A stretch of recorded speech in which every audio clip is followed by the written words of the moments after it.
tal, amigos de Estudio B y de Sin embargo? Les agradecemos muchísimo que estén con nosotros en este maratón de puntos y comas. Información útil rumbo a los comicios del domingo 2 de junio del 2024. La fragilidad y el derrumbe de Xóchitl Gálvez en el primer debate entre candidatos a la presidencia de la República enfrió los ánimos celebratorios de la oposición. Casi la totalidad de las encuestas que se publicaron ratificaron el triunfo de Claudia Sheinbaum Pardo en esa confrontación con Xóchitl Gálvez y con Jorge Álvarez Maínez. Finalmente se cerró el padrón electoral para definir la lista nominal de electores que se utilizará en los comicios de junio. Cerró el padrón electoral con más de 100 personas inscritas, pero la lista nominal que se va a utilizar en junio tiene un poco más arriba de 99 millones de ciudadanos que ya cuentan con su credencial de elector para votar. Y dentro de ese contexto de la lista nominal de electores, resulta que 12 de las 13 entidades federativas que aportan más votos en las elecciones presidenciales, 12 de 13 están gobernadas por el partido Morena, lo que sin duda le da de entrada una ventaja natural de influencia territorial y política. Por otro lado, las tres joyas de Movimiento Ciudadano están en riesgo, porque se anticipan confrontaciones electorales muy cerradas y muy competidas, tanto para la gubernatura de Jalisco como por las alcaldías de Monterrey y de Guadalajara que están en poder del Partido Naranja.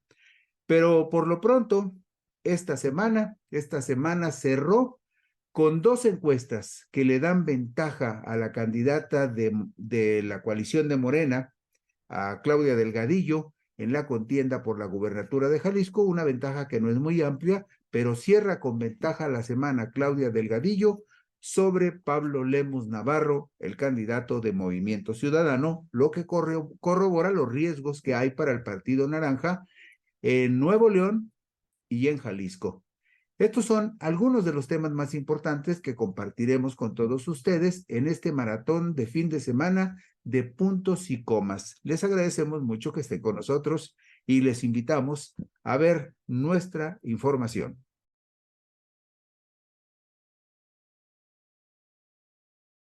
¿Qué tal, amigos? Nos da mucho gusto que nos acompañen en puntos y comas este lunes 8 de abril del 2024. Información útil rumbo a los comicios del domingo 2 de junio del 2024.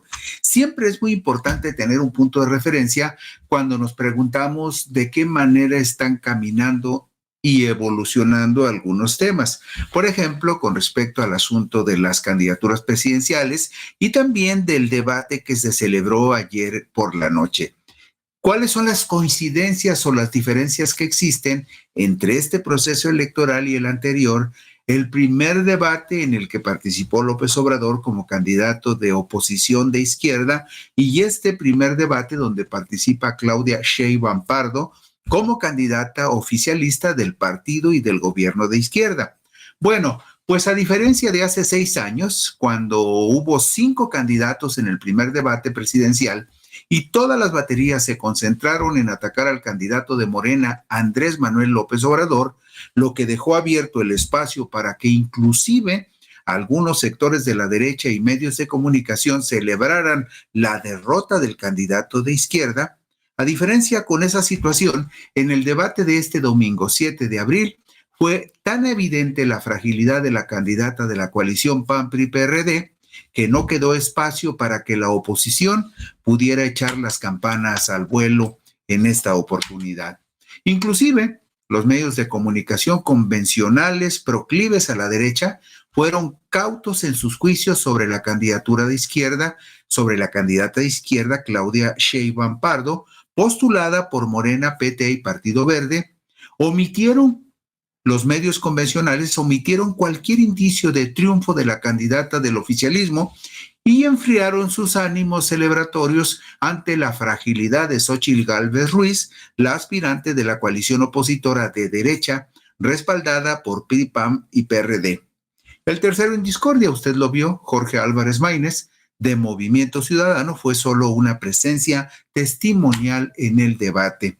También también fue cauto el tono, por ejemplo, de los 3 diarios de Grupo Reforma, que hace 6 años resaltaron en sus portadas que, a juicio de sus consejeros editoriales, el panista Ricardo Anaya había tundido al candidato de Morena, Andrés Manuel López Obrador. Luego del debate del domingo, omitieron hacer la simple operación aritmética que habría evidenciado una victoria clara de Claudia Sheinbaum Pardo sobre Xóchitl Gálvez Ruiz en el ánimo de los 54 consejeros editoriales y colaboradores que ese grupo editorial informa haber sondeado con respecto al ganador del debate de este domingo, de ayer domingo. Los titulares de las portadas de los periódicos de la Ciudad de México, que coincidentemente reseñaron también un lunes 8 de abril, pero de 2018, el resultado del primer debate entre candidatos presidenciales, advertían, entre otras cosas, la siguiente. Vamos a la diapositiva número 5 y veremos la comparación. Veremos, por ejemplo, en esta diapositiva número 5, a la izquierda está la edición del Universal del lunes 8 de abril de 2018 y a la derecha la edición del Universal del lunes 8 de abril, pero del 2024. Y ustedes notan, por ejemplo, en la del 18 dice todos contra AMLO en debate ágil, y en la de 2024 se va por la tangente y dice cruzan acusaciones de corrupción en el debate. Si vamos a la diapositiva número 6, veremos la portada de Excelsior del 2018, cuando dice corrupción, amnistía y revocación calientan la campaña. Ahora sí debatieron. Y usted ve ahí en la foto a Margarita Zavala, a Mid, ve a Anaya, a López Obrador y al Bronco. En ese orden aparecen. Y en la portada del 2024, las dos son coincidentemente del lunes 8 de abril, nada más que una del 18 y otra del 24. En la del 24 dice, entre propuestas y ataques, primer encuentro de los 3 presidenciables. Después nos vamos a ver la portada de la jornada del 2018 y la jornada del 2024. En la del 18 dice lo que fue el hecho concreto. Todos los candidatos, Margarita Zavala, José Antonio Meade, Ricardo Anaya y el Bronco, todos estuvieron en contra de AMLO en ese primer debate. Y en la jornada del 2024 observamos la portada que dice fuego cruzado entre candidatas. Ofrecen escasas propuestas. Y se refiere nada más a las candidatas y deja a un lado a Jorge Álvarez Maínez. Luego, en los registros periodísticos de portadas de periódicos de ese lunes 8 de abril, pero de 2024, los titulares de portada son más discretos, con cierto desgano o con desánimo. Cruzan acusaciones de corrupción en debate, entre propuestas y ataques, pero vamos, Luis, a la diapositiva número 9. Vemos la portada del Economista del lunes 8 de abril del 2018, donde dice en 2 pisos, mucho ruido y pocas nueces, refiriéndose a que hubo, a juicio del Economista, muy poca sustancia en el primer debate de los candidatos presidenciales en el 2018. Y en el debate del 2024, si ustedes observan, el Economista no le dio el mismo peso ni tampoco la misma importancia, pues apenas lo puso acá muy discreto y medio escondidito a la derecha de la portada, a media portada, donde dice que casi ni se entiende, primer debate entre candidatos, 120 minutos con más ataques que propuestas de gobierno. En la siguiente diapositiva vemos las 2 portadas de Milenio, la del 2018 y la del 2024. En la primera dice debate, propuestas, ataques y chistoretes. Y en la que vemos correspondiente al 2024, golpes, bromas y fallas de reloj se imponen en el primero de los 3 rounds. Se parecen mucho la cabeza en cuanto a golpes, bromas y fallas, porque en la otra dice propuestas, ataques y chistoretes. Pero le dio más peso al debate del 2018 que al debate del 2024. Y vean ustedes el contraste. En la siguiente diapositiva vemos la portada del periódico El Norte, del Grupo Reforma, la del 2018, donde la principal dice, tunden a AMLO y domina a Anaya. Esa es la del 8 de junio del 2018, un día después del debate. Y ahora en la de 8 de junio del 2024 es mucho más discreta porque no dice quién ganó, nada más dice Claudia más Maínez aprietan a Xóchitl. Y lo que se percibe en general en esta edición del Norte de hoy, del periódico El Norte, es un sentimiento así como de desaliento, como de querer, digamos, minimizar el debate y decir no pasó nada. Pero a diferencia de lo que ocurrió en el 2018, cuando ellos celebraban que AMLO había sido arrollado y tundido por Ricardo Anaya, en la edición del 8 de abril del 2024, la que corresponde a hoy, como eco del debate de ayer, apenas se atreven a decir Claudia más Maínez aprietan a Xóchitl. Y luego vemos también la portada de Reforma de hace 6 años en comparación con la de hoy, 2024, es igualita a las del Norte y a las de el periódico Mural. Tunden a AMLO, dominan a Naya, nada más con una diferente distribución en portada, pero la cabeza es igual. Y en la que corresponde a hoy, Claudia más Maínez aprietan a Xóchitl. Hay un dato que vale la pena resaltar. Miren ustedes, la diapositiva que sigue, en la diapositiva que sigue, Luis, la número 15, vemos la diapositiva número 15 y vemos ahí algunos datos muy interesantes. Dice, por ejemplo, ¿quién ganó?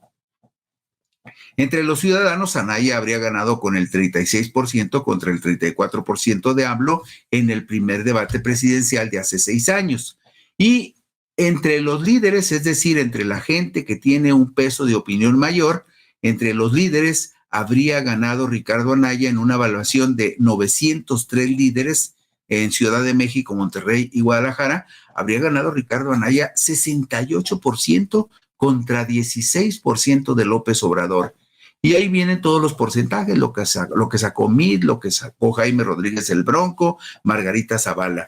Pero fíjense ustedes el contraste entre este resumen que Grupo Reforma ofrece en el 2018 con el que vemos en la siguiente diapositiva, la diapositiva número 16. No emite un juicio, nada más dice divide opiniones el debate. ¿Y a qué se refiere con eso que dividen opiniones? La respuesta está en el subrayado del sumario. En un ejercicio periodístico, 54 editorialistas y columnistas de Grupo Reforma analizaron el primer debate de candidatos presidenciales con opiniones divididas.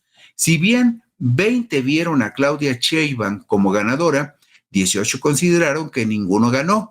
14 analistas dijeron que Xóchitl Gálvez triunfó en la confrontación y por deducción 2 más, nada más hubo 2, que consideraron que Jorge Álvarez Maínez habría tenido un buen desempeño. Pero lo que no hace aquí, a diferencia de lo que sí hizo en la información que publicó en el 2018 que acabamos de ver, lo que sí se le pasó aquí a Grupo Reforma es decir, que sobre esa base de 54 opiniones de editorialistas y columnistas de Grupo Reforma, el 37.03% señalaron que ganó el debate Claudia Sheinbaum y que en razón de ese porcentaje, Xóchitl Gálvez habría perdido el debate para los editorialistas y columnistas de Reforma con un 25.92%. Pongo énfasis en la forma como publica y en lo que publica Grupo Reforma, porque ustedes saben muy bien que Grupo Reforma ha sido el grupo editorial más severamente crítico con López Obrador en lo que va de su administración.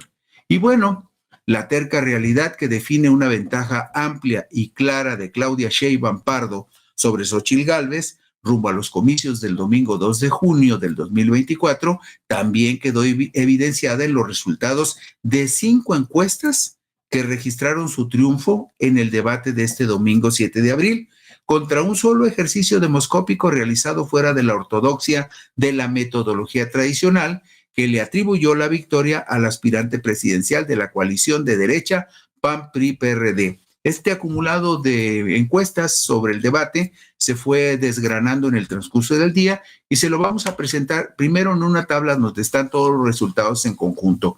Vea usted ahí, por ejemplo, ENCO le dio 46 a Claudia Sheinbaum y a Xóchitl Gálvez apenas el 25, Mendoza Blanco y Asociados 69 a Claudia, 21.3 a Xóchitl, Demoscopia Digital 64% a Claudia y 28% a Xóchitl.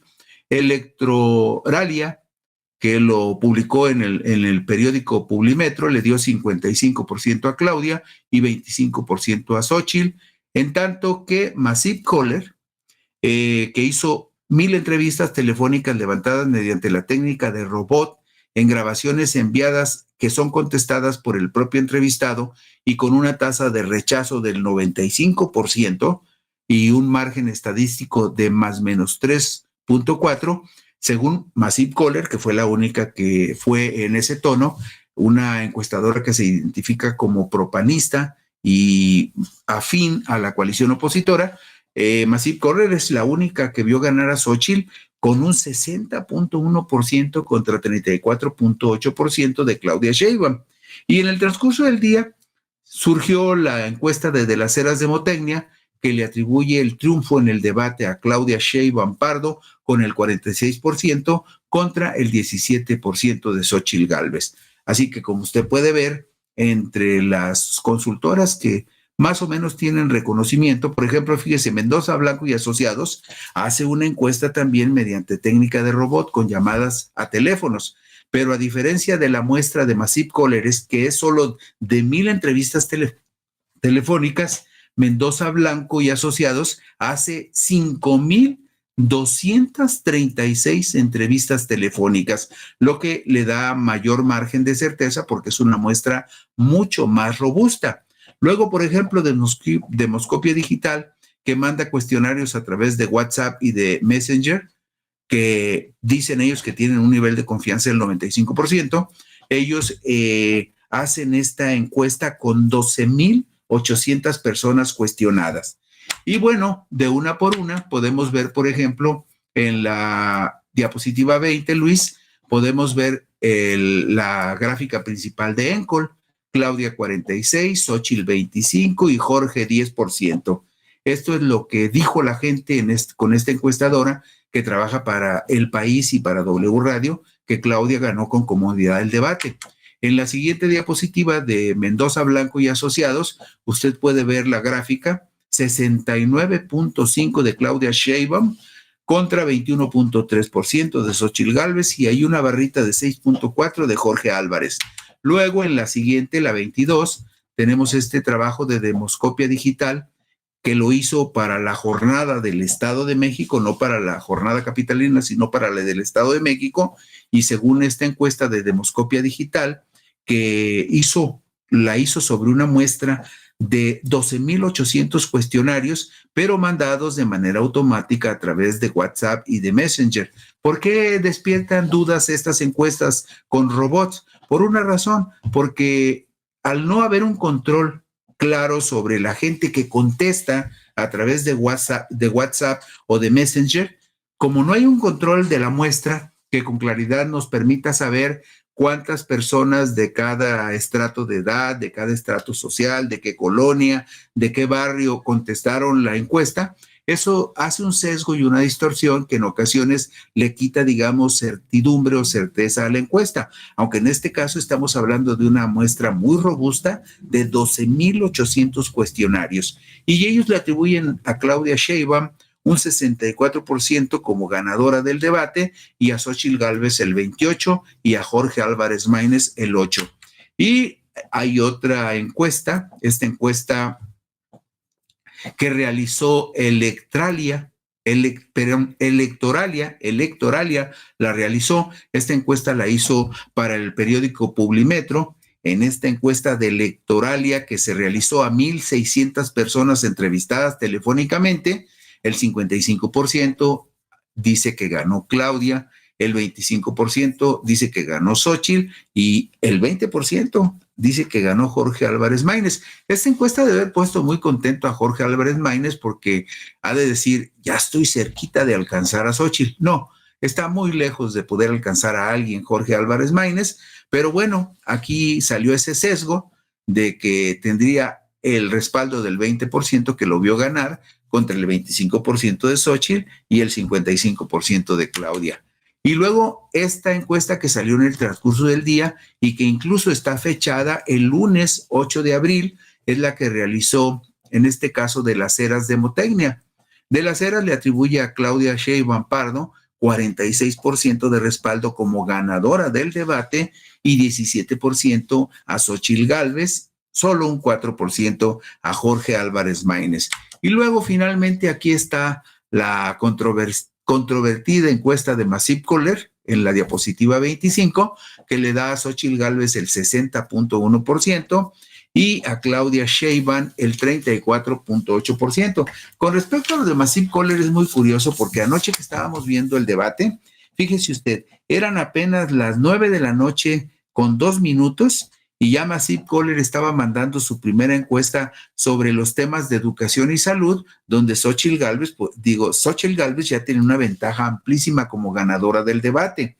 A las 9 de la noche con 26 minutos, es decir, 24 minutos después, mandó su segunda encuesta Massive Caller sobre transparencia y combate a la corrupción y por supuesto la ventaja de Xóchitl era muy parecida a lo que está usted viendo en pantalla. Y a las 10 de la noche con 22 minutos, apenas 22 minutos después de que terminó el debate, ya había mandado Massive Caller esta encuesta que usted ve en la portada, en la pantalla, donde Xóchitl gana de manera arrasadora.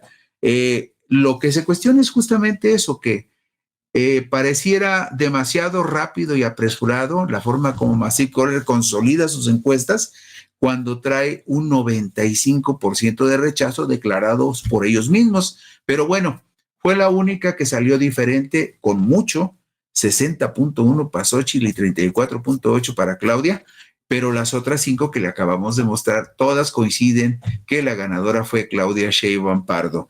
Y como le decíamos desde el principio, desafortunadamente para la credibilidad de Massive Caller, el mismo director de Massive Caller, en una declaración con una entrevista que le hizo Álvaro Delgado, reconoció que tenía corazón panista y azul y que trabajaba también para el PAN y para la coalición opositora.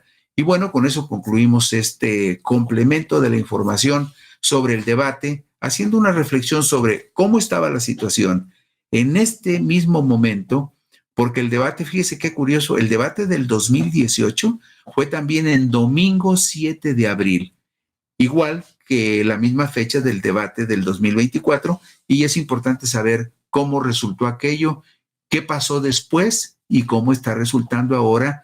Y bueno, lo que va a pasar después lo sabremos cuando vayamos a las urnas el domingo 2 de junio. Gracias por acompañarnos aquí en Puntos y Comas. Mañana por aquí nos encontraremos. Gracias y buenas noches.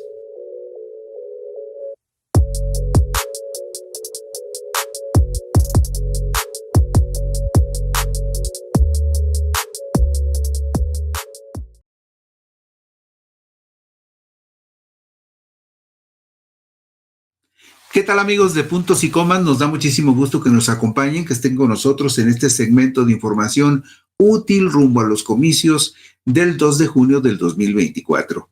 Finalmente ha quedado prácticamente definido la lista nominal de electores que se utilizará en los comicios del domingo 2 de junio, después de que el pasado miércoles 27 de marzo del 2024, se cerraron los registros para el padrón electoral del país. ¿Qué es el padrón electoral del país? Bueno, es el documento en el que se inscriben todos los ciudadanos que cumplen 18 años de edad y solicitan su credencial de elector. En el momento en que un joven de 18 años va y solicita su inscripción para conseguir la credencial de elector, en ese momento ingresa al padrón electoral.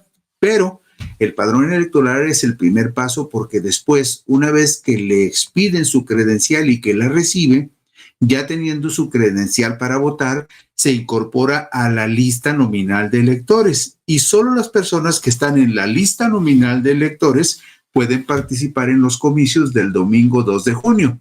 Entonces, el pasado miércoles 27 de marzo se cierran los registros para el padrón electoral y consecuente con ello se da por hecho que se cierra también la lista nominal de electores, donde están registradas las personas que ya tienen su credencial de elector y podrán sufragar en los comicios del domingo 2 de junio del 2024.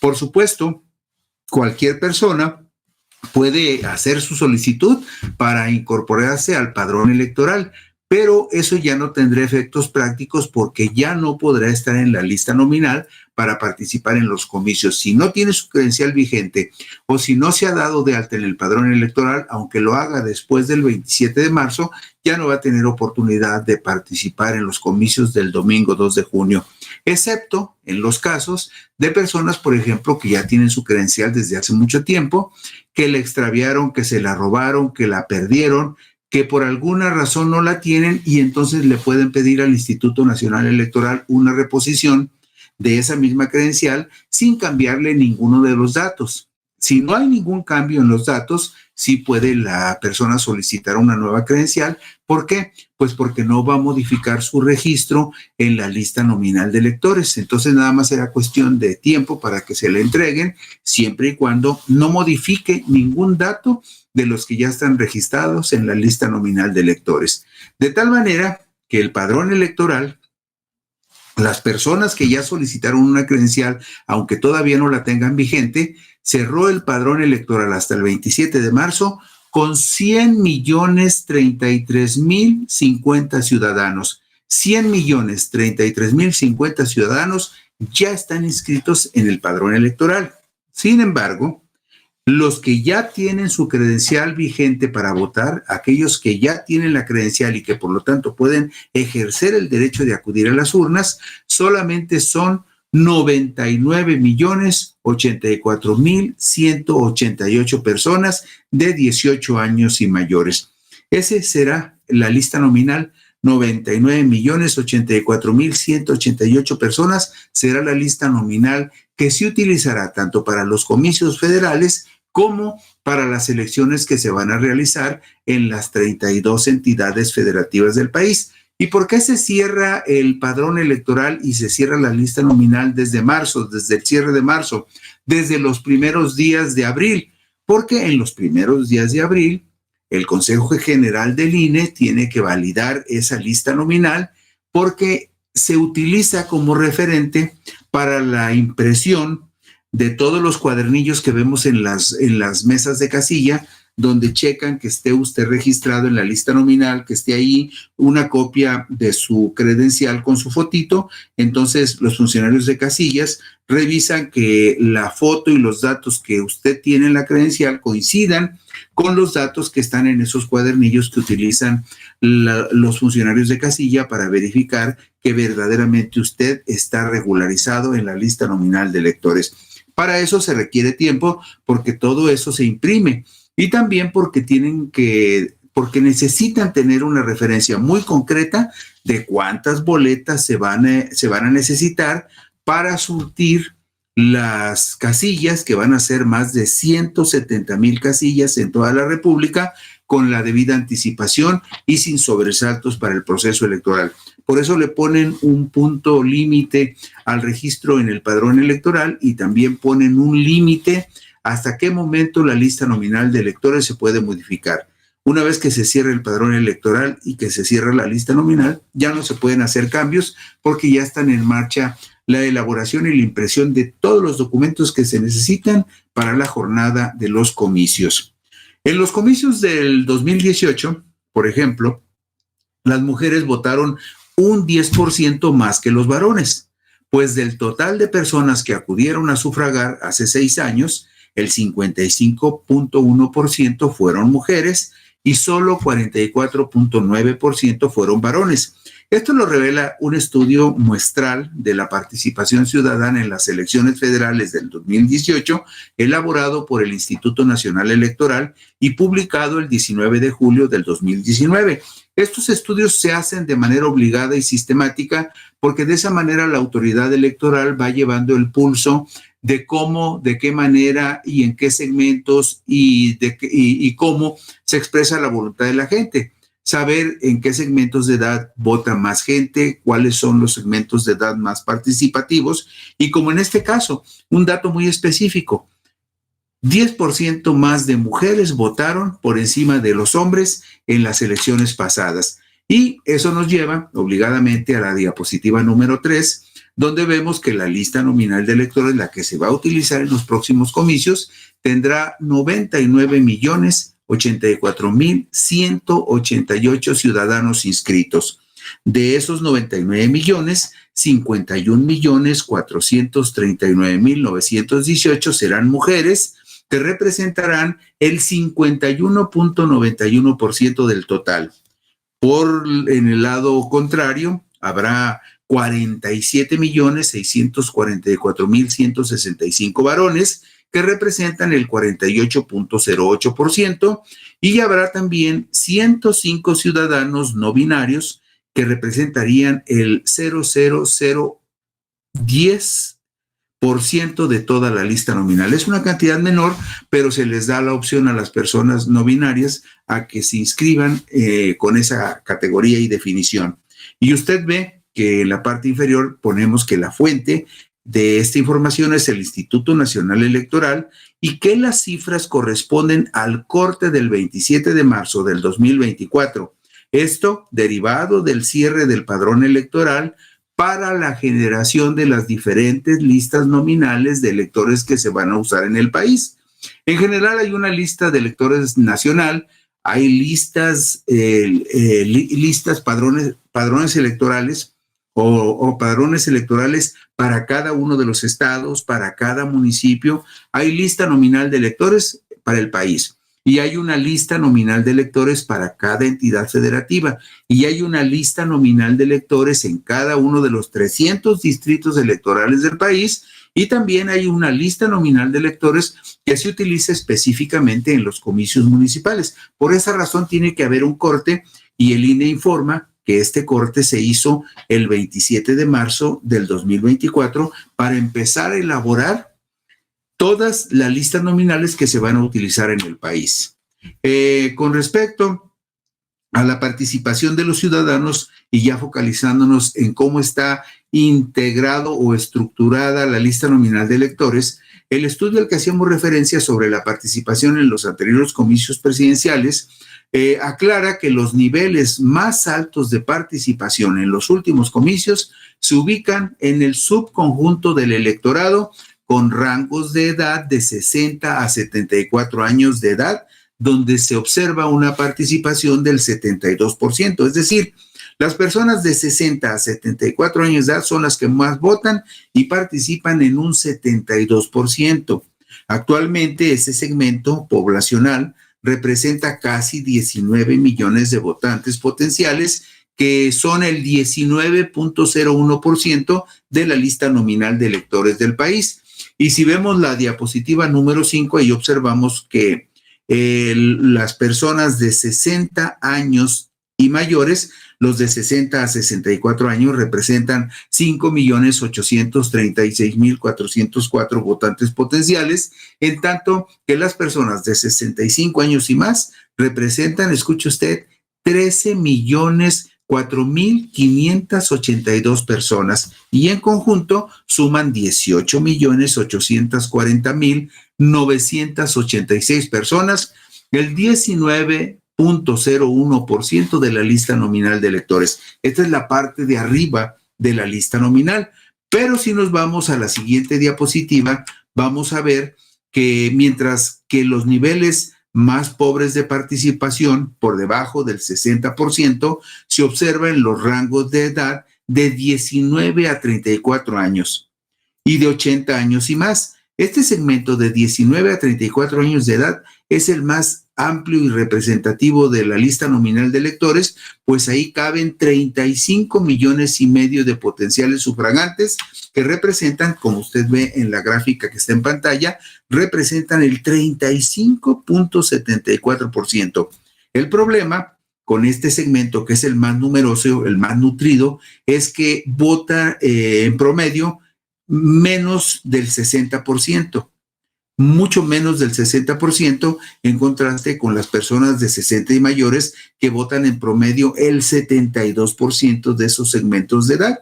Pero aquí ve usted, por ejemplo, los jóvenes que se van a estrenar como ciudadanos en las urnas van a ser 1,428,974, y los que, bueno, tanto los de 18 años como los de 19, porque estos no alcanzaron la votación anterior, Los de 19 años que también se van a estrenar son 2,083,651. Estamos hablando más o menos como de 3,5 millones de jóvenes entre 18 y 19 años que van a ir a su primera elección, porque hay que recordar que la elección anterior fue en el 2021. Entonces, muchos de estos jóvenes que ahorita tienen 19 no alcanzaron todavía a votar en el 21 y los de 18 menos. Entonces, va a ser su primera elección. Son 3,5 millones más o menos de jóvenes entre 18 y 19 años. Pero este segmento de 19 a 39 años a 34 años es el que menos participa. Entre 19 y 34 años de edad es el que menos participa, a pesar de que es el segmento más numeroso. El país, usted lo sabe, está dividido en circunscripciones electorales y la segmentación que hacen de la lista nominal de electores nos permite ver en la diapositiva número 9 cómo están integradas estas regiones, cuántos votos potenciales tiene cada región. Y usted notará, por ejemplo, que la circunscripción 1 y la circunscripción cuarta son los que tienen más votantes, más de 20 millones de votantes, 20,684,000 en la primera circunscripción y 20,725,000 en la cuarta circunscripción.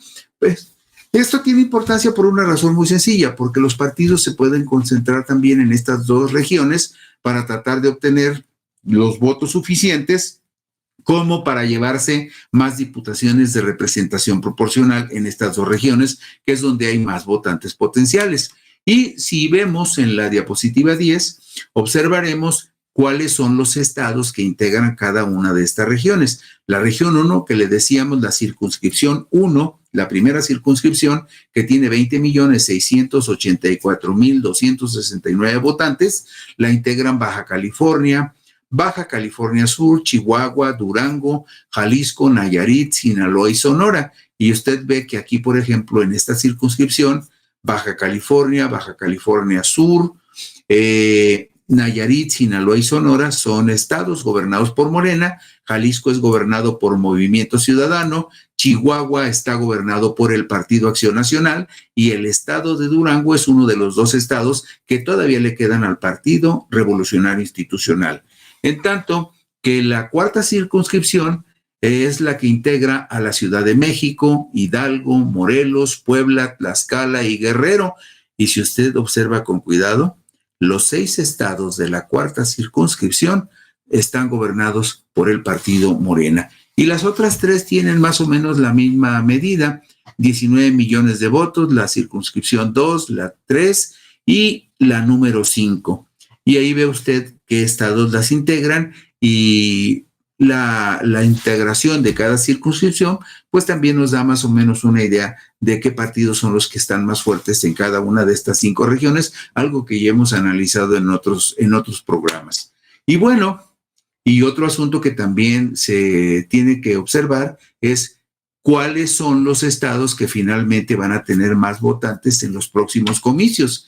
Y mire, es muy simple, aquí tenemos la lista nominal de electores, el padrón electoral a la izquierda, la lista nominal a la derecha, y en esta lista nominal de electores, donde ya aparecen 99,084,188 ciudadanos, vemos, por ejemplo, que la entidad que tiene más votantes potenciales, ya lo sabíamos, pero aquí lo corroboramos, es el Estado de México, con 13,066,008 ciudadanos que podrían votar.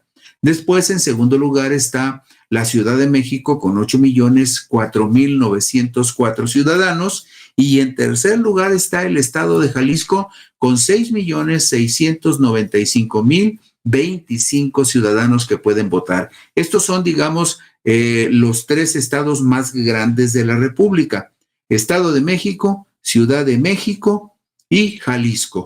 Y luego, en cuarto lugar está el Estado de Veracruz con 6,111,275 votantes potenciales. Y luego, en quinto lugar, otro de los grandes en la República es el Estado de Puebla, que tiene 5,021,067 votantes potenciales.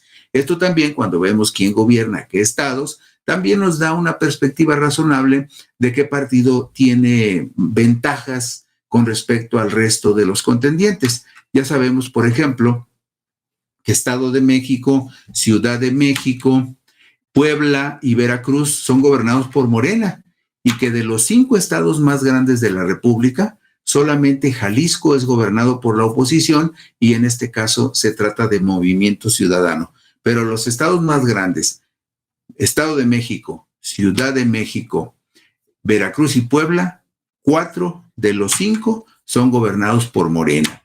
Y esto ya nos va dando un panorama muy claro de cómo viene la próxima elección. Además, datos que usted debe saber: el pasado lunes 8 de abril del 2024, el Instituto Nacional Electoral informó que se van a instalar en el país 170,858 casillas durante los comicios del domingo 2 de junio del 2024.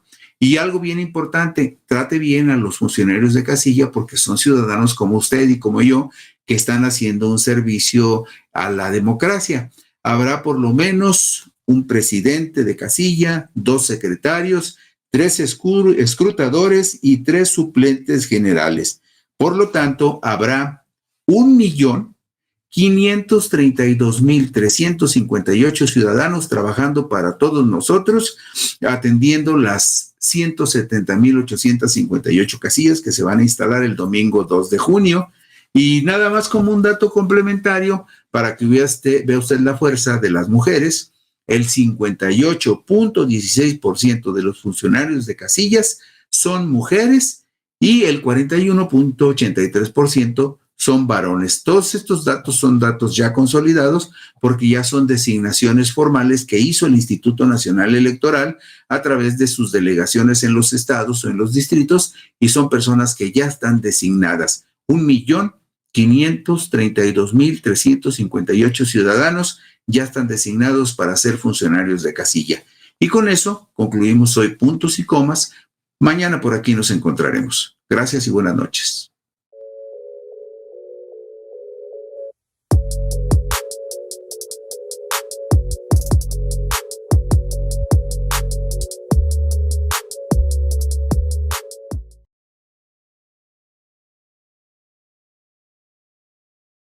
¿Qué tal, amigos de Puntos y Comas? Nos da muchísimo gusto que nos acompañen, que estén con nosotros en este segmento de información útil rumbo a los comicios del domingo 2 de junio del 2024.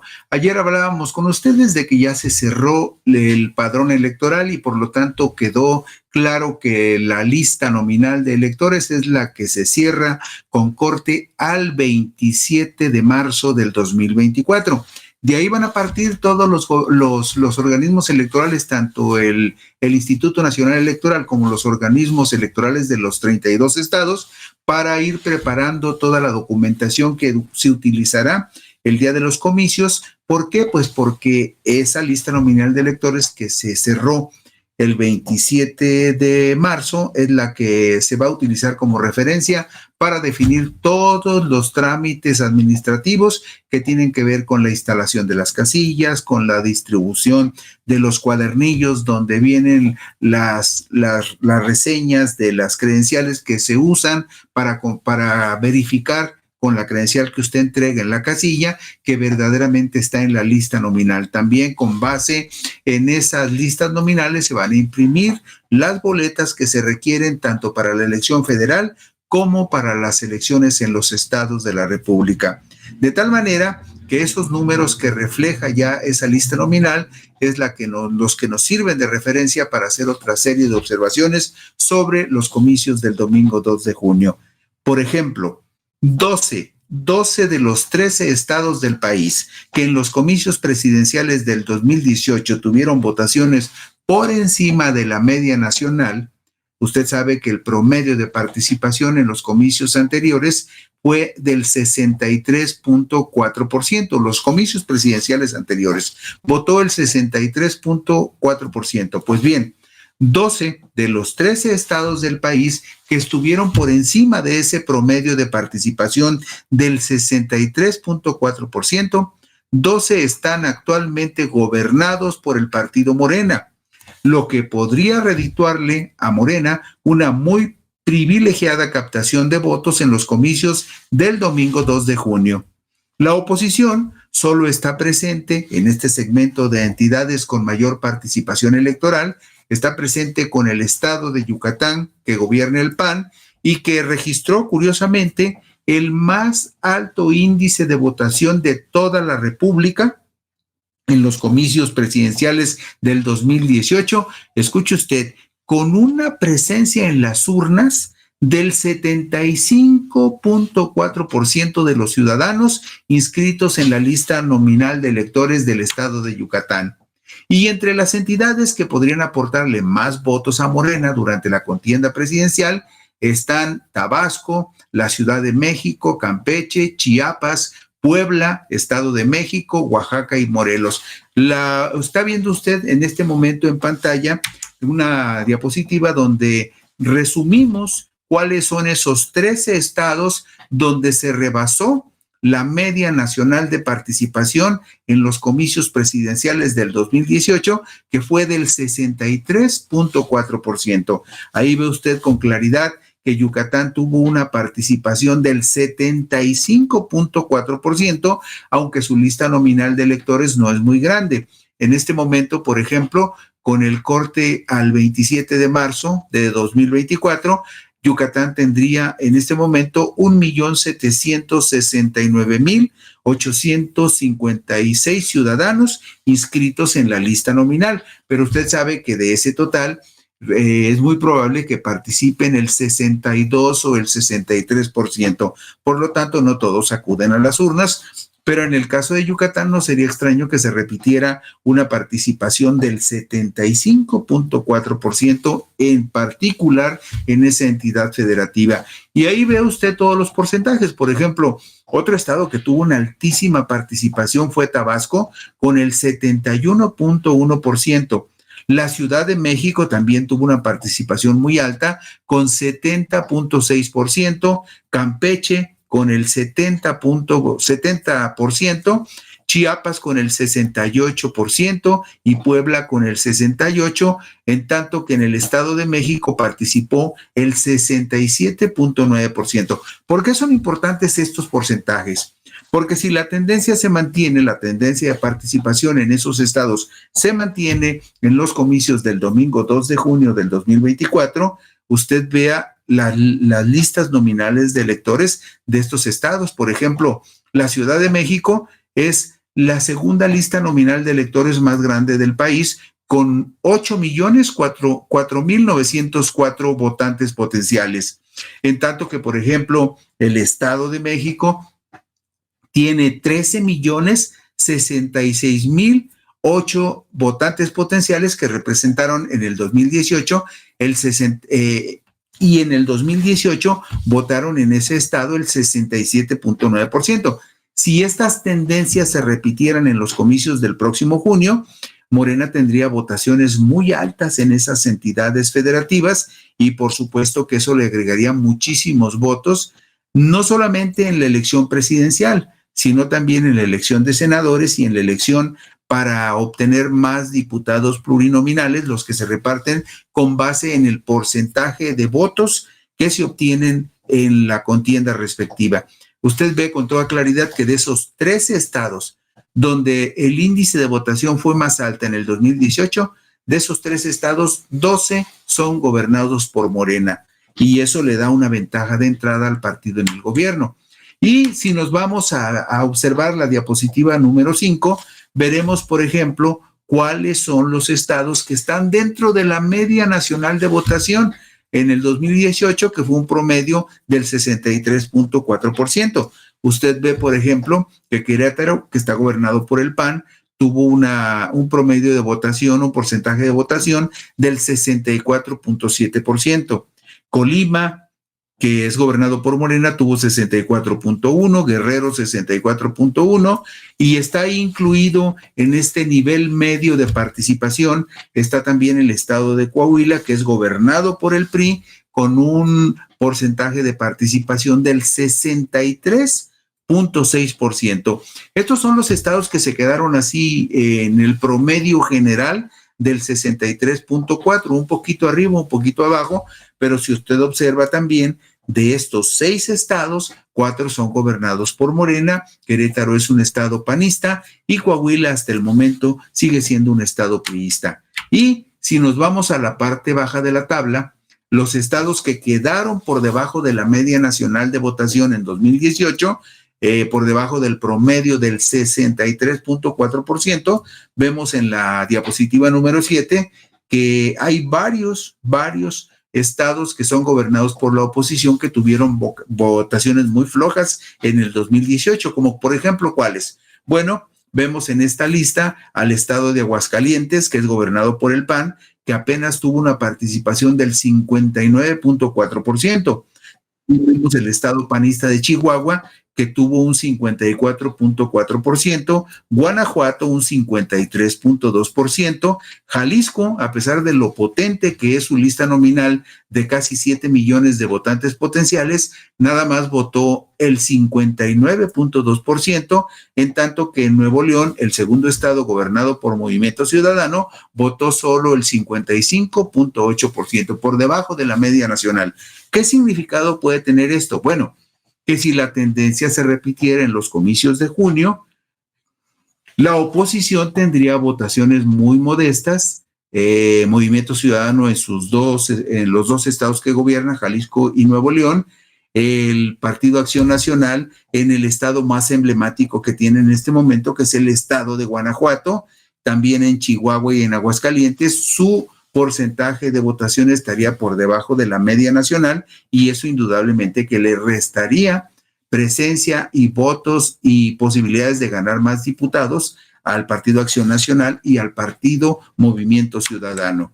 ¿Y qué otros datos relevantes podemos rescatar de esta lista nominal de electores? Bueno, lo que usted ya puede corroborar observando la lista nominal de electores de cada uno de los estados de la República, puede ver algo muy interesante, que los 12 estados más importantes por el número de habitantes que tienen y por los votantes potenciales, los 12 estados son los que tienen por arriba de los 3 millones de votantes que podrían acudir a las urnas. Por supuesto, insistimos, el promedio de participación se va a quedar por ahí del 62-63%, pero estos son los que está viendo usted en pantalla, los estados que son electoralmente más poderosos, los que definen una elección.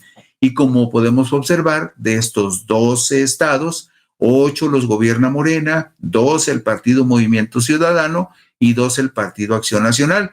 Y como vimos en las diapositivas anteriores, Guanajuato están por debajo del promedio nacional de participación ciudadana en los comicios, y lo mismo sucede con Jalisco y Nuevo León, que es a nivel nacional. En tanto que Estado de México, Ciudad de México, Veracruz, Puebla, están por encima de la media nacional y eso le podría dar a Morena una ventaja importante en los próximos comicios. ¿Y qué más con respecto a los estados? Bueno, si vemos la diapositiva número 11, vamos a notar algo que también es muy interesante. Los 5 estados más pequeños del país, ¿cuáles son? Bueno, son Colima, en ese orden, Colima, Baja California, Campeche, Nayarit y Tlaxcala. ¿Por qué son los más pequeños? Porque son los que tienen menos población. Usted ve, por ejemplo, que la población total de Colima es de 731,000 habitantes. Baja California tiene 798,000, Campeche 928,000 y Nayarit y Tlaxcala apenas alcanzan a rebasar el 1,000,000 de habitantes, 1,235,000 en Nayarit y 1,342,000 habitantes en el estado de Tlaxcala. Esto también significa que sus listas nominales de electores son mucho más modestas. Por ejemplo, Nayarit, Campeche, Baja California Sur y Colima tienen listas nominales por debajo del 1,000,000 de votantes potenciales y el que apenitas la rebasa es Tlaxcala con 1,047,252 votantes potenciales. Es decir, son los estados que están en la parte baja de la tabla, los más modestos por su población y por sus votantes potenciales, y los cinco que le mencionamos están también gobernados por el partido Morena. Y un dato curioso que vale la pena rescatar también de lo que refleja este estudio que hizo el Instituto Nacional Electoral sobre la participación ciudadana en los pasados comicios presidenciales es, por ejemplo, cuáles fueron los estados de la República donde votaron más los nuevos ciudadanos que se hicieron presentes en las urnas en el 2018.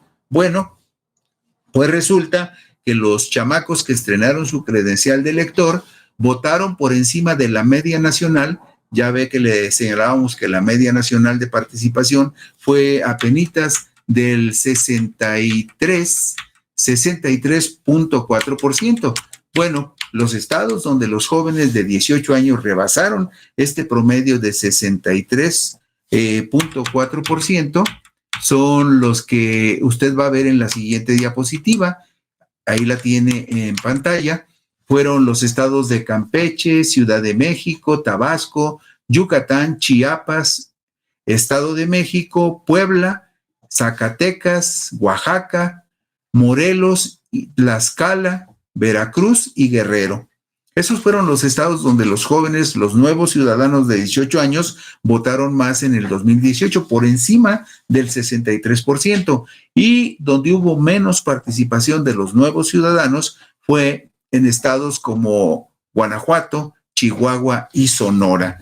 ¿Y por qué es importante esto? Bueno, pues porque usted sabe que en los comicios del domingo 2 de junio habrá 1,428,974 jóvenes que acudirán a votar y de acuerdo con la tendencia de la última elección presidencial, esos nuevos ciudadanos que estrenan su credencial de elector votan en un promedio superior al 70%.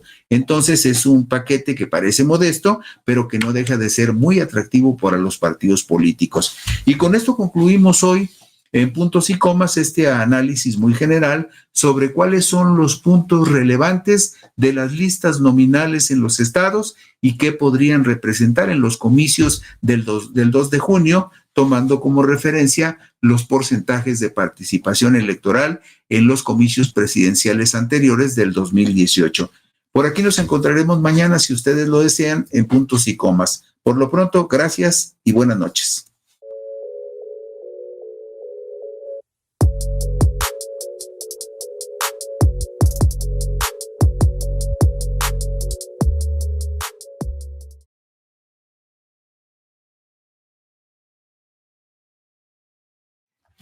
¿Qué tal, amigos de Puntos y Comas? Nos da muchísimo gusto que nos acompañen en este segmento rumbo a los comicios del domingo 2 de junio del 2024. Información útil para que usted más o menos vaya teniendo una idea razonable de cómo va avanzando el proceso. Y hoy justamente le vamos a hablar de un asunto que creemos que es de mucho interés porque finalmente modifica en gran medida las expectativas que habíamos hecho hace 4, 5 o 6 meses. Usted recordará que hubo un momento en que el impulso que traía Movimiento Ciudadano parecía orientado a convertirse inclusive en la segunda fuerza política de la República, la segunda fuerza electoral, sumando el potencial que tenía con las gubernaturas de Jalisco y Nuevo León. Pero finalmente no fue así porque la campaña de Samuel García no prosperó, prefirió quedarse en Nuevo León a cuidar rancho y pusieron de candidato a Jorge Álvarez Maínez, que no parece llevar a buen destino al Partido Naranja. Pero hay signos que de repente aparecen en el horizonte que nos dicen aguas porque la naranja se puede desinflar o la pueden exprimir de tal manera que prácticamente tenga un paso muy accidentado en los comicios de junio. Fíjese usted, tres de las joyas de la corona de Movimiento Ciudadano están en riesgo, según reflejan encuestas publicadas por periódicos de Grupo Reforma que advierten que el Partido Naranja podría perder las presidencias municipales de las ciudades de Guadalajara y Monterrey, capitales de las dos entidades federativas que gobierna actualmente. Además, los más recientes informes demoscópicos también señalan que la contienda por la gubernatura de Jalisco sigue estando muy trabada, pues ninguno de los dos principales candidatos, tanto el de Movimiento Ciudadano como la candidata de Morena respectivamente, reflejan en este momento tener el impulso suficiente para tomar una ventaja que pudiera considerarse definitiva rumbo a la disputa de la gubernatura. Bueno, pues el asunto es que el periódico Mural de Guadalajara, Jalisco, publicó hoy una encuesta en la cual el candidato de la potente coalición de Morena, Partido del Trabajo, Partido Verde Ecologista, al que se sumaron los partidos locales Hagamos y Futuro, esa potente coalición, el candidato de esa coalición tiene sobre su principal rival en Guadalajara, de tal manera que en la disputa por la alcaldía Tapatía, el panista conservador disfrazado de morenista, el diputado local José María Martínez Martínez, tiene 48% de las preferencias en este momento contra el 43% de la senadora con licencia Verónica Delgadillo García del Partido Naranja. Ustedes lo están viendo en pantalla. Este diagnóstico sobre la contienda en la capital de Jalisco enciende las luces de alerta porque usted recordará que en la primera semana de abril, dos encuestas publicadas, una en el periódico El Norte y otra por la consultora Encol, reflejan que la contienda en Monterrey también está muy cerrada, con diferentes porcentajes que vamos a ver más adelante. En una de ellas, El Norte atribuye la victoria a Adrián de la Garza, de la coalición PAN-PRI-PRD, sobre Mariana Rodríguez de Movimiento Ciudadano, en tanto que Encol pone en ventaja a la candidata naranja. Pero si nos ubicamos en la diapositiva que está usted viendo en este momento en pantalla, verá que el panista disfrazado de morenista, José María Martínez Martínez, que tiene muy malos antecedentes en el estado, entre otras cosas, a él se le acusó en su momento de que cuando fue diputado local del Partido Acción Nacional en el Congreso de Jalisco y responsable de la Comisión de Justicia en el Congreso, sus propios dirigentes partidistas lo acusaron de que vendía magistraturas.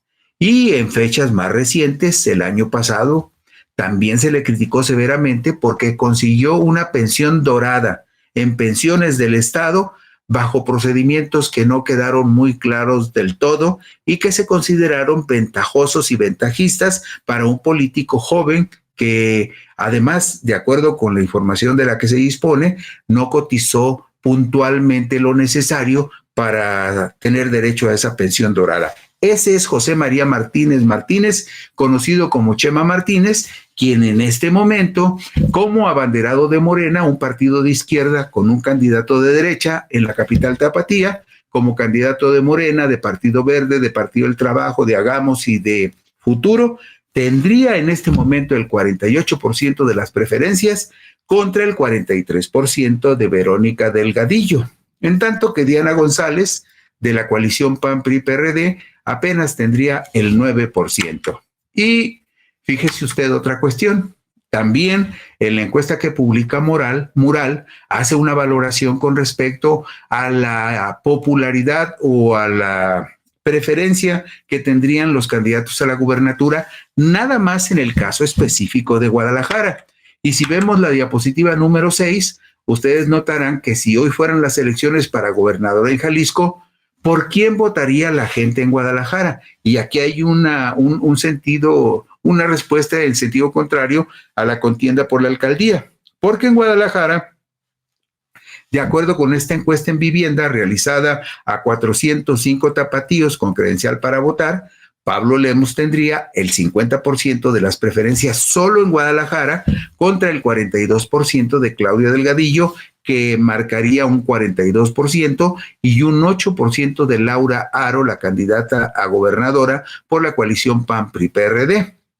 El asunto que vemos aquí, que en este caso refleja la situación en Guadalajara, es casi la misma que otra encuesta reflejó en el estado hace algunas semanas y la vamos a ver más adelante.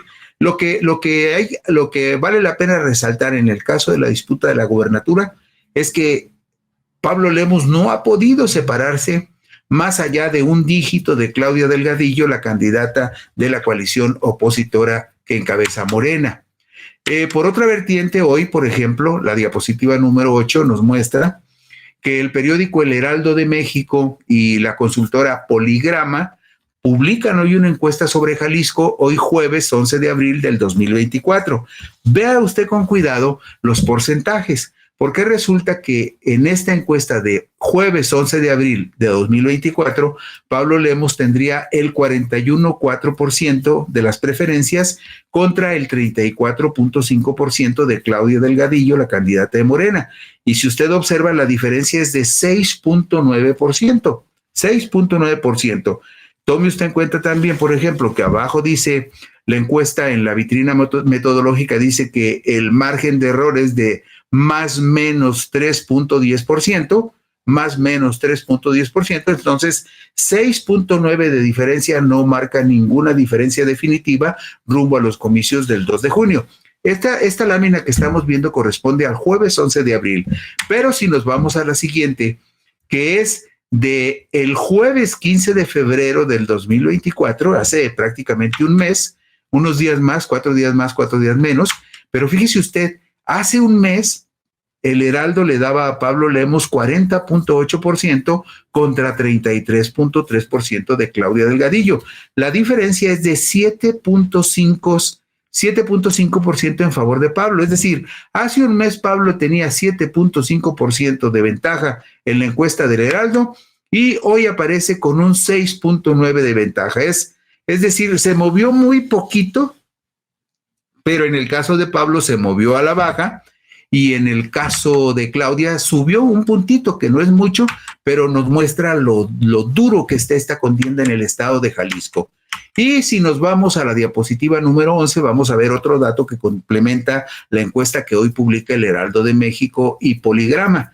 En esta es cuando le preguntan a la gente, solo por partidos, por franquicias de partidos, la coalición Morena, PT, Partido Verde, Futuro y Hagamos, que son 5 partidos, 3 nacionales y 2 estatales, tendría 38,2% como marcas partidistas contra 35,9% de Movimiento Ciudadano. Esto le da a usted una idea de lo duro que está la contienda en el estado de Jalisco, donde pues no hay todavía ninguna definición ni en favor de Pablo ni en favor de Claudia. ¿Por qué? Porque la diferencia entre partidos, entre la coalición de partidos de Morena y Movimiento Ciudadano, es de 2,3%, pero en favor de Morena, según la encuesta del Heraldo. Y luego, usted recordará que si nos vamos a la diapositiva 13, veremos lo que publicó la segunda quincena de febrero la encuestadora de las Heras de Motecnia. Otra encuesta que también metió muchísimo ruido en su momento en la contienda de Jalisco, por una razón muy simple, porque en esta encuesta que Demotecnia hizo en Jalisco y que de acuerdo con la vitrina metodológica la realizó entre el 22 y el 25 de febrero en vivienda cara a cara a 1,000 personas en el estado de Jalisco, en esta encuesta, vea usted, Claudia Delgadillo, la candidata de Morena, PT, Partido Verde, Hagamos y Futuro, tendría el 45% contra el 39% de Jesús Pablo Lemus Navarro. 39%, 6 puntos de diferencia, nada más que aquí en favor de Claudia Delgadillo. Y es una encuesta que Demotecnia dice que se hizo en vivienda, que tiene un mayor grado de confiabilidad que las que se hacen telefónicamente. Bueno, pues vámonos a otro antecedente. Fíjese usted, ¿se acuerda que cuando le mostré la encuesta que hoy publica Mural con respecto al voto en Guadalajara, específicamente en Guadalajara, con respecto a las preferencias de Pablo y Claudia? Usted recordará el dato porque vimos la lámina, fue prácticamente la segunda que vimos, donde Pablo Lemos tiene 50% y Claudia tiene 42%, es la lámina número 6. Pablo tiene 50% y Claudia tiene 42%. Pero si nos vamos un poquito para atrás, hasta la diapositiva número 15, Luis, si nos brincamos a la 15, vea usted qué coincidencia tan curiosa. Resulta que en la encuesta que Grupo Reforma publicó el martes 6 de febrero sobre Jalisco, Pablo Lemos tenía exactamente la misma diferencia que marca en Guadalajara en el estado, 50% contra 42% de Claudia Delgadillo. Es decir, de febrero, marzo, abril, hace casi 2 meses, si usted observa con cuidado, los porcentajes se han movido muy poco en el estado de Jalisco.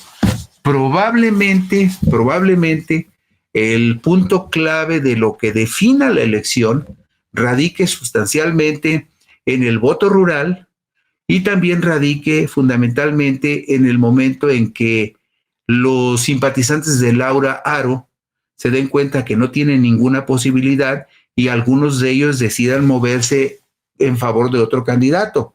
El asunto aquí es que usted recordará que Claudia Delgadillo dejó el PRI en el año 2021, ¿sí? 2018, en el 2018, para competir como candidata de Morena en Guadalajara. Entonces, no es descabellado suponer que en el último jalón muchos de los votos de Laura Aro, de los votos priistas, terminen yéndose con Claudia Delgadillo y habrá que ver cómo se mueve el voto en los municipios rurales, porque también recordará usted que el 6 de febrero la encuesta de Grupo Reforma decía que el voto rural estaba exactamente repartido en la misma proporción tanto para Claudia como para Pablo Lemos. Así que la moneda en Jalisco sigue estando en el aire, pero este dato es muy ilustrativo. 50% de Pablo, 42% de Claudia en el estado, y hoy Mural publica que en Guadalajara tienen exactamente esos mismos números, Pablo 50 y Claudia 42%. Y en la diapositiva número 16 vemos otro dato también muy enigmático con respecto a la contienda en Jalisco. Esta plataforma agregadora de encuestas se llama Pulse MX. Es una plataforma agregadora de encuestas que se actualiza conforme se van publicando estudios demoscópicos sobre la contienda por la gubernatura del estado de Jalisco. Los datos, dice la empresa Pulse y Pulse MX, están actualizados hasta este miércoles 10 de abril del 2024. Y vean ustedes la diferencia. En la ponderación de las encuestas que se han publicado sobre la contienda en Jalisco, Pablo Lemos tenía hasta la ponderación de ayer 46% de preferencias contra 40% de Claudia Delgadillo, es decir, 6 puntos de diferencia. Y si ponderamos los márgenes de error que regularmente tienen las encuestas, que son de 3.1, 3.4%, la contienda sigue estando muy, muy cerrada en el estado de Jalisco y va a ser una final muy interesante, a no ser que ya en el último mes, en mayo, alguno de los dos candidatos marque distancia y amplíe la brecha y tome una distancia que pueda parecer definitiva. Pero hasta este momento, la contienda sigue estando muy cerrada y muy indefinida en el estado de Jalisco. Y finalmente, mire usted, las dos gráficas que refuerzan lo que les decíamos hace un momento sobre la contienda en la ciudad de Monterrey. Usted sabe que Monterrey también está gobernada por MC, igual que Guadalajara. Pues mire usted, en la diapositiva 17 vemos la encuesta que publicó el periódico El Norte el miércoles 3 de abril del 2024, donde dice que Adrián de la Garza de PRI-PAN-PRD tendría ventaja de 36% contra 31% de Mariana Rodríguez, la candidata de Movimiento Ciudadano en Monterrey y esposa del gobernador del estado de Nuevo León, Samuel García. Mariana Rodríguez tendría 31% y Adrián de la Garza 36%, según la encuesta del periódico El Norte. Pero si al jueves 4 de abril, un día después, del 3 nos pasamos al jueves 4 de abril, y vea usted lo que registra Encol.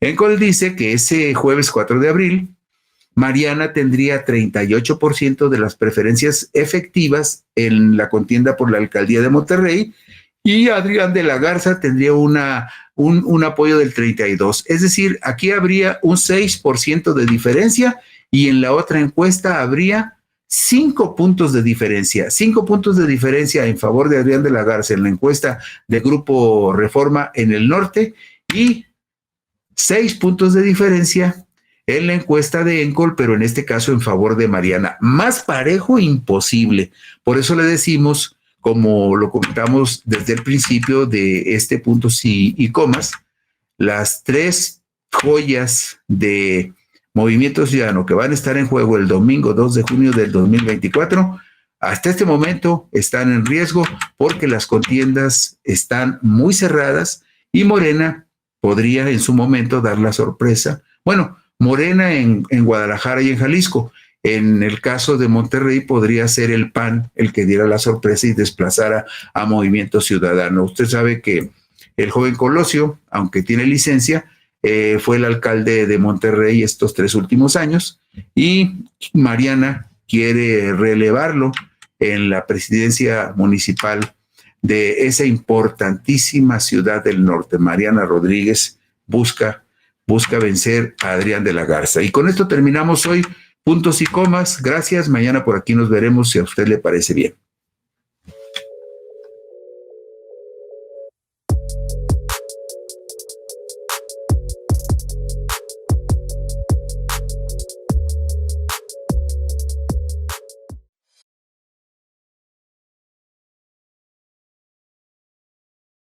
¿Qué tal, amigos de Puntos y Comas? Nos da mucho gusto que nos acompañen en este segmento de información útil rumbo a los comicios del domingo 2 de junio del 2024. Ayer le decíamos en este segmento que las 3 joyas de Movimiento Ciudadano estaban en riesgo. ¿Por qué?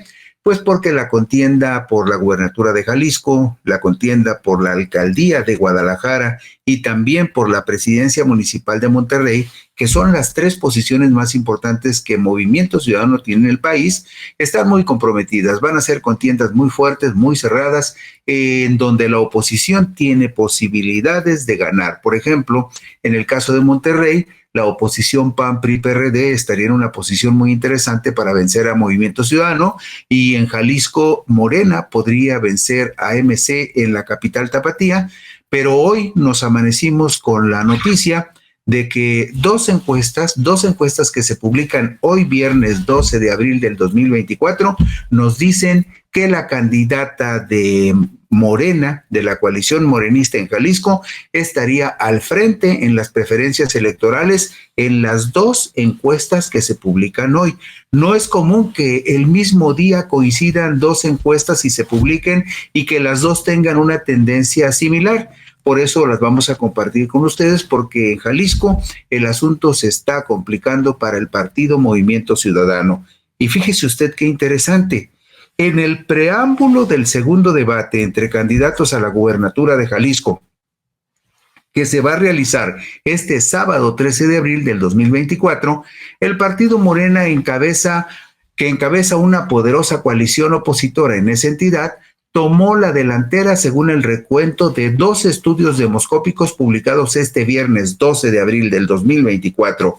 Uno, publicado por el periódico capitalino La Razón, en alianza con Covarrubias y Asociados, y otro dado a conocer por la consultora Mendoza Blanco y Asociados. Estas 2 encuestas, según su vitrina metodológica, fueron realizadas en hogares, cara a cara con las personas entrevistadas, lo que le da a estos ejercicios demoscópicos un más alto grado de certeza, porque se supone que las encuestas cara a cara son mucho más confiables que las encuestas que se pueden hacer por la vía telefónica o que se hacen telefónicamente o a través de WhatsApp con robots que mandan a discreción llamadas o cuestionarios que la gente responde de manera indiscriminada. Entonces, estas 2 encuestas que les vamos a compartir, la encuesta de Covarrubias Asociados y la encuesta de Mendoza Blanco y Asociados, que se refieren específicamente al clima electoral en Jalisco, las 2, según su vitrina metodológica, fueron realizadas en hogares cara a cara con las personas entrevistadas. Por ejemplo, nos vamos a la diapositiva número 3. Allí en la diapositiva número 3 vemos el resultado global que la encuesta de Jalisco, realizada por Mendoza Blanco y Asociados y publicada este viernes 12 de abril, refleja que la candidata de la coalición Morena, Partido del Trabajo, Partido Verde y los partidos locales Hagamos y Futuro, la candidata de esa coalición tendría en este momento un 46.5% contra el 38.9% de Jesús Pablo Lemus Navarro, el candidato de Movimiento Ciudadano. Usted sabe que aquí quien defiende la gubernatura es Movimiento Ciudadano, porque actualmente administra esa entidad Enrique Alfaro Ramírez. Pues bien, la ventaja que Mendoza Blanco y Asociados le acredita a Claudia Delgadillo González es de 7.6%. Hemos venido insistiendo, ayer lo comentamos y lo hemos comentado en ocasiones anteriores cuando hemos hablado del caso de Jalisco, que la ventaja que han marcado diferentes encuestas entre el primero y el segundo lugar no ha rebasado los 9 puntos, ni cuando han sido favorables a Pablo Lemos, ni tampoco en este caso, que son favorables las dos encuestas que le vamos a compartir a la candidata de Morena, Claudia Delgadillo González. Pero esta es la primera ocasión desde hace 2-3 meses que se publican dos encuestas en donde Claudia Delgadillo aparece como puntera. Entonces, en lo que estamos viendo en pantalla, vemos que Claudia Delgadillo González tendría 46.5% y Pablo Lemos Navarro tendría el 38.9% en la contienda rumbo a la gubernatura de Jalisco el domingo 2 de junio. Y hay otro dato que llama la atención, que es el porcentaje de respaldo que tendría en este momento Laura Aro Ramírez, quien es la candidata de la coalición Fuerza y Corazón por Jalisco, que integran PAN, PRI y PRD, que tendría apenas el 14.6%, lo que muestra que en el estado de Jalisco el PAN, el PRI y el PRD se han desfondado con mucha claridad, y lo vamos a ver eso en la diapositiva número 5, que también compartimos con ustedes. Aquí en la diapositiva número 5 vemos los porcentajes de respaldo que Mendoza Blanco y Asociados mide para cada uno de los partidos que están participando en Jalisco, nada más que los segmenta de manera independiente en razón también del respaldo que le dan a los candidatos de la coalición. Por ejemplo, el PAN, que apoya a Laura Aro, tendría en este momento apenas 8.3% de votación en Jalisco. El PRI, que también apoya a Laura Aro, tendría 5.4%. Y además hay que señalar que Laura Aro Ramírez, hasta el momento en que se convierte en candidata de la coalición, era la presidenta estatal del PRI en el estado de Jalisco. Y vea usted nada más el lamentable papel del Partido de la Revolución Democrática, que en Jalisco en este momento tendría menos de un punto porcentual, 0.9%. Y después vemos a Movimiento Ciudadano con Pablo Lemos, que como partido marcaría 38.9%, enfrente estaría Morena con el 33.4%. Sin embargo, a ese 33.4% de Morena habría que sumarle los 4.4 puntos que tiene el Partido Verde, los 2.7% que le daría el Partido del Trabajo, 3.3% que le daría el Partido Hagamos y 2.7% que le daría el Partido Futuro. Y con el agregado de esos porcentajes, Morena, la coalición morenista, supera con claridad al partido Movimiento Ciudadano. Y luego, si vemos otro dato que también es muy importante, el que vemos en la diapositiva número 7, ahí vemos algo que es muy importante, sobre todo para la coalición morenista. ¿Por qué? Bueno, por una razón muy sencilla, porque Claudia Delgadillo tiene un fuerte respaldo de Claudia Sheinbaum Pardo, la candidata de la coalición Morena PT Partido Verde, que en Jalisco específicamente, nada más en Jalisco, en la contienda en Jalisco y en la votación por la presidencia de la República en Jalisco, fíjese usted lo que tiene Claudia Sheinbaum en este momento, 60.7% de Claudia Sheinbaum contra el 20.7% de Berta Xóchitl Gálvez Ruiz como candidata de la coalición PAN, PRI, PRD, Fuerza y Corazón por Jalisco. O sea, la distancia son casi prácticamente 40 puntos, exactamente 40 puntos de ventaja los que tendría Claudia Sheinbaum Pardo en este momento sobre Xóchitl Gálvez Ruiz en el estado de Jalisco. Y por ahí aparece la sombra de Jorge Álvarez Maínez. Jalisco es gobernado por Movimiento Ciudadano, Álvarez Maínez es el candidato de MC y en este momento tendría 18.6%. Si el asunto sigue así, no le extrañe que en Jalisco Álvarez Maínez termine rebasando a la candidata de la coalición PAN-PRI-PRD y eso también facilite que el margen de porcentaje que pueda sacar Claudia Sheinbaum aumente del 60%. Pero todo esto, este porcentaje muy fuerte de Claudia, evidentemente apoya e impulsa a la candidata de Morena, Claudia Delgadillo. Y si nos vamos a la siguiente diapositiva, que es la 9, Otro dato que nos ofrece la encuesta de Mendoza Blanco y Asociados, que también es muy enigmático. ¿Por qué? Fíjese usted nada más este dato. El dato que nos ofrece Mendoza Blanco en esta pregunta: ¿aprueba o desaprueba el trabajo realizado hasta ahora por? Hay la presunción, y esa presunción la maneja mucho Movimiento Ciudadano, también el PAN, el PRI y el PRD, que en Jalisco la gente no quiere al presidente López Obrador. Sin embargo, el registro que hace Mendoza Blanco y Asociados es que el 69% de los jaliscienses encuestados, 69%, aprueban el trabajo que hasta el momento ha realizado el presidente López Obrador. Y el siguiente dato es demoledor y es muy terrible para las aspiraciones políticas de Movimiento Ciudadano. ¿Por qué? Porque resulta que dice Mendoza Blanco y Asociados que solo el 35% de los jaliscienses encuestados apoya el trabajo realizado hasta el momento por el gobernador de Jalisco, Enrique Alfaro Ramírez. Toda esta combinación de factores son los que en este momento ya ponen a Claudia Delgadillo como favorita y como puntera, por lo menos en 2 encuestas, rumbo a la gubernatura de Jalisco. Y hay datos que usted tiene que saber. Estas 2 encuestas, la siguiente se la vamos a compartir enseguida.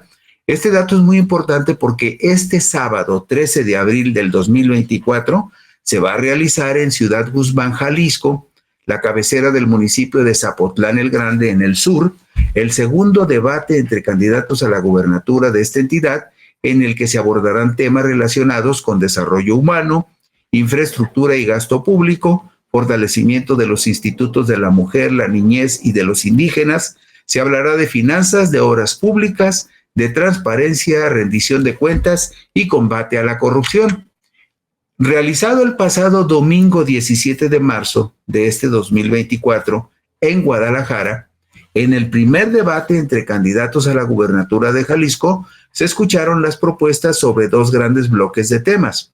El primer bloque, sobre derechos humanos, incluyó políticas públicas para disminuir la pobreza y programas contra la discriminación, derechos de la niñez ante la violencia y el maltrato.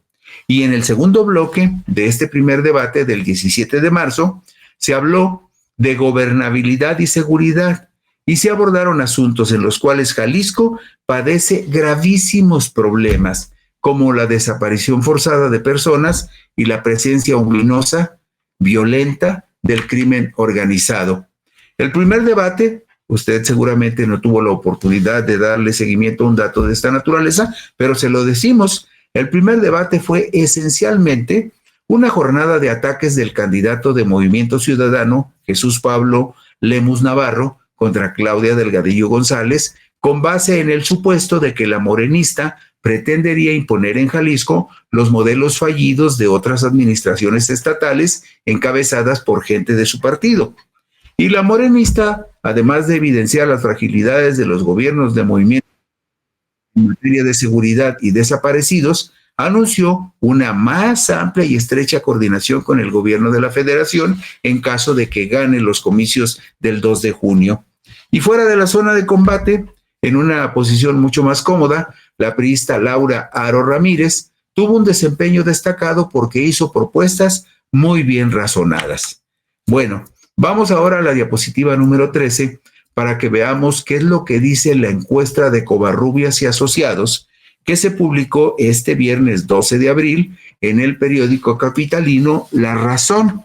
Ahí ve usted que en esta encuesta también aparece como puntera Claudia Delgadillo González, con 35% sobre 30% de Pablo Lemus Navarro, una ventaja de 5%. Hay un segmento muy importante que va a ser clave el día de la elección, del 26% de gente que dijo que no sabe o que no quiso responder por quién votaría. Es un segmento muy amplio, 26% es todavía un segmento muy amplio. No necesariamente los que no dan respuesta o los que dicen que no saben van a ir a votar, pero un segmento importante sí va y puede ser muy, muy importante en la definición del resultado. Pero mientras eso sucede, Laura Haro Ramírez de la coalición PAN-PRI-PRD aparece apenas con el 9% de respaldo en Jalisco.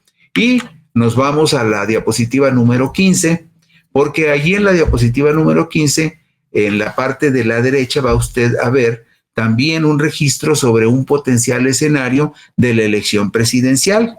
Y vea usted los números. Claudia Sheinbaum Pardo tendría en este momento el 57% de las preferencias contra apenas el 15% de Berta Xóchitl Gálvez Ruiz, la candidata de PAN-PRI-PRD, y Jorge Álvarez Maínez con 12%, también pisándole los talones en esta encuesta a Xóchitl Gálvez. Entonces, está en Jalisco, solo en Jalisco, porque en el resto del país Álvarez Maínez no parece tener muchísima relevancia, pero en el caso de Jalisco, Jorge Álvarez Maínez le está pisando los talones a Berta Xóchitl Gálvez Ruiz en lo que corresponde solamente a la elección presidencial en el estado de Jalisco, en el territorio jalisciense. Y finalmente vemos otra de las diapositivas, la número 17 de esta encuesta del periódico La Razón, Covarrubias y Asociados, que es la alianza que publica esta encuesta, La Razón y Covarrubias y Asociados. Se publicó hoy, viernes 12 de abril, y vean ustedes la pobreza de los partidos de oposición. El PAN registra en Jalisco apenas un apoyo del 6%.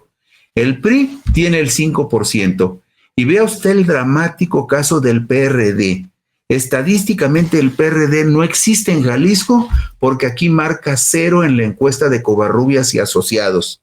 Y luego vemos, a diferencia de la anterior encuesta, que MC como marca de partido tiene 27% de respaldo, pero Morena, solo Morena como marca de partido, tiene 32% en esta encuesta de Covarrubias y Asociados para el periódico La Razón, que se publicó hoy viernes 12 de abril del 2024. Es decir, la candidata de Morena, Claudia Delgadillo González, llega con el respaldo de estas dos encuestas en su favor al debate entre candidatos a la gubernatura de Jalisco, que se va a realizar mañana sábado 13 de abril del 2024. De cualquier manera, no pierda de vista un dato importante. La ventaja, en este caso, en favor de Claudia, o las que hemos visto también en semanas recientes en favor de Lemos, no han rebasado en el caso más notable ni siquiera los 9 puntos porcentuales de diferencia.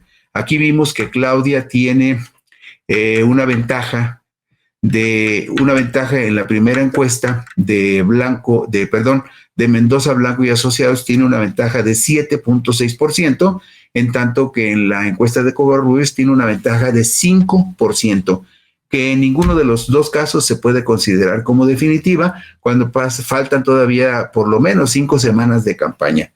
Y con esto concluimos esta observación sobre el panorama en Jalisco, en puntos y comas. Por aquí nos encontraremos el próximo lunes, si así le apetece. Gracias.